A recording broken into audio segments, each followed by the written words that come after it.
let me open another can of worms now, and I'll ask you, Dennis, first. What's up guys and welcome. You are watching Fuzzy Fitness.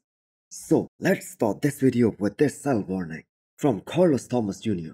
as he preps for his biggest show of his career, which is gonna be this upcoming Arnold, Ohio. And I'm going in acting like I'm about to win this show. I'm gonna be real with you. These guys are men just like me.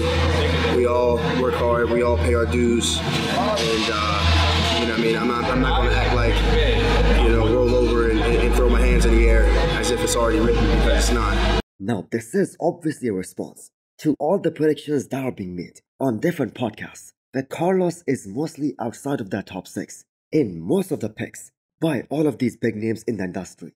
And that is because of one simple reason. A lot of experts out there do not believe that his back is where it needs to be in order to beat some of the biggest names in the industry.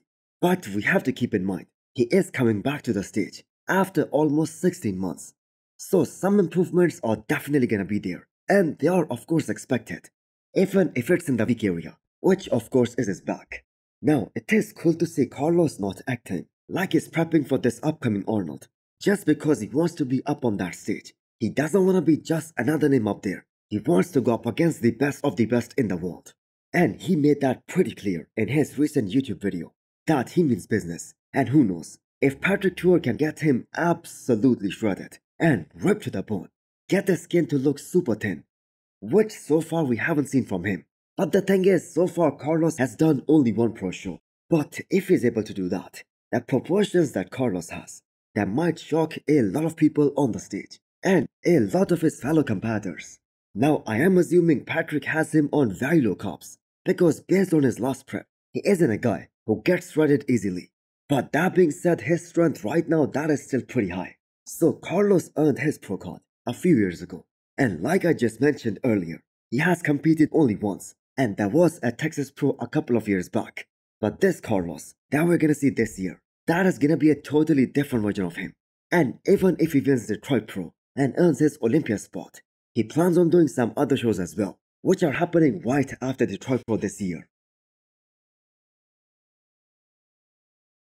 Regan Grimes also dropped his recent physique update, and from what we can see from that update, the holidays did not distract him at all. I mean, the man looks immensely massive, and he has never been this lean at more than 300 pounds. Now Regan knows he has to make this year count, or otherwise there is gonna be a lot of criticism, because 2024 was his second time in the last 3 years when he decided to take the full year off again.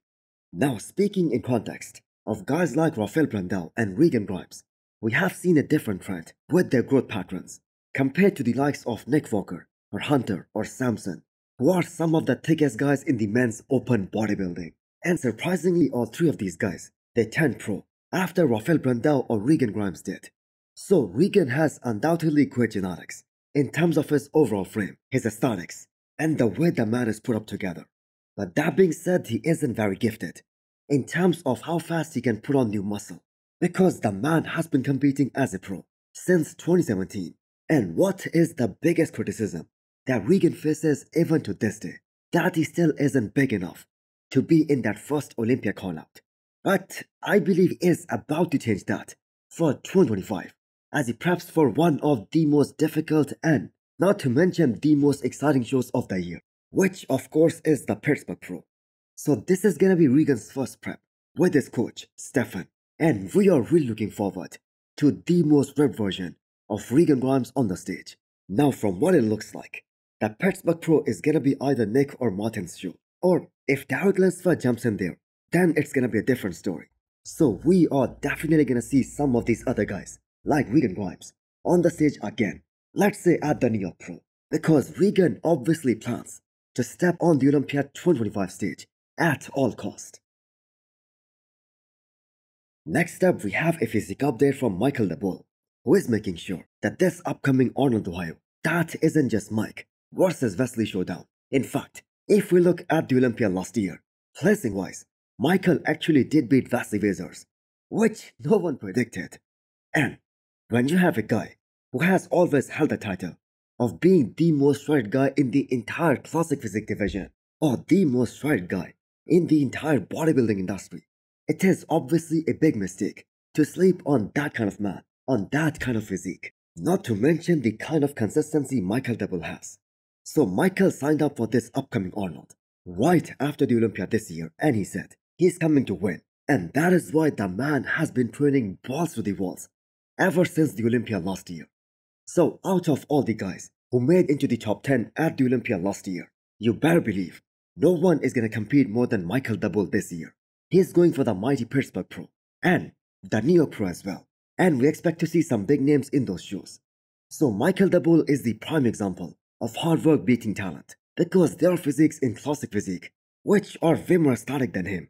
But the thing is, no one can outcondition Michael. Although I have got to say the classic physique lineup for this year's Arnold Classic, that isn't as deep as it used to be in the past 2 years. But we still have 4 out of the top 10 Olympians. So this is gonna be a close show in my opinion. Not a surprise at all that every time Justin Shier does a Q&A, the most asked question to him, that is what show he's going for in 2025 to fight for his second pro win, and of course his Olympia qualification for this year. And here is your answer. All right, I've answered this every Q&A for the last 8 Q&As. I'm competing this summer. I will compete summer of 2025. I don't know what shows. There's a few shows here. This is Wally grumbling. Chicago, Tampa, Texas, Vancouver, some combination of those. I will be at those shows competing and fucking winning. There are just so many shows lined up in the summer of this year, and chances are that Justin Shier is also going to be competing in multiple shows, because this is also a comeback year for Justin Shier, and this is a comeback which is also happening after almost 2 years. The man hasn't competed since the Olympia 2023, which obviously did not go his way, and it wasn't much of a peaking issue. Justin just did not have the size in certain areas to be top 10 in the world at that time. And that is why the man was crystal clear about his approach, that he needs a long off-season to bring up his back and have some more density and thickness and more muscle in certain areas which were still lagging. Now the structure is top-notch. He has everything in terms of the aesthetics, the flow, that any pro bodybuilder would ask for, especially from the front. And this year that he took off, that is obviously gonna make one hell of a difference in his final package. So not many pros can claim that they won their pro debuts, but Justin did, and that was Chicago Pro back in 2023. So of course he is a special talent, just like Carlos Thomas Jr. But that being said, I'm not gonna lie, winning a show this year, that is gonna be a lot different than a couple of years back. Because if the top guys, they just keep on competing for big paychecks, the competition will automatically become so much tighter and so much difficult, especially in the later shows.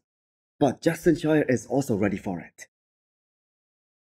James Hollingshead against Derek. Could he fight with him? So there we have our former Miss Olympia, Derek Lunsford, showcasing his full confidence that he is gonna win this upcoming Arnold, and his best is still the best in the world. And that also simply means that Derek wants to win back his Olympia title this year. And all I have got to say is that Derek is very realistic here. Him winning the 212 and the men's Open Olympia, that wasn't a fluke, and all the judges, they 100% agree on that. But on the other hand, James Hollingshead, who is also competing at this upcoming Arnold, he is being rated so high, especially by his coach, Stefan, who predicted that he's gonna beat Andrew Jack at this upcoming Arnold. And this question was also discussed on the Menace podcast, and they took it to another level. That can James Hollingshead, at his all-time best, beat a former Miss Olympia Derek Lunsford? If he can bring the condition that he had in his early shows that he just won, I think he won his. If he brings the size that he has now, I think he could compete. But he just hasn't shown me what I think he could bring yet, and that's why it's hard for me to see him beat Derek. I guess everyone is beatable on their worst possible day, and saying that with zero disrespect towards James, there is just no chance of him beating a physique like Derek Lunsford. And the experts at the Menace podcast, there was a consensus on this, that James cannot beat Derek. But just think about it, how would that make Derek feel? That he's being compared to a guy who has never placed top 10 in the world in both the Olympiads that he did. Now this does make it very intriguing on what kind of improvements we can expect to see on James Hollingshead, as the man is also returning after a very big off-season and being 300 pounds for most part of the year. So hit the thumbs up button if you liked the video and smash the subscribe button if you wanna come back for more. Thanks for watching.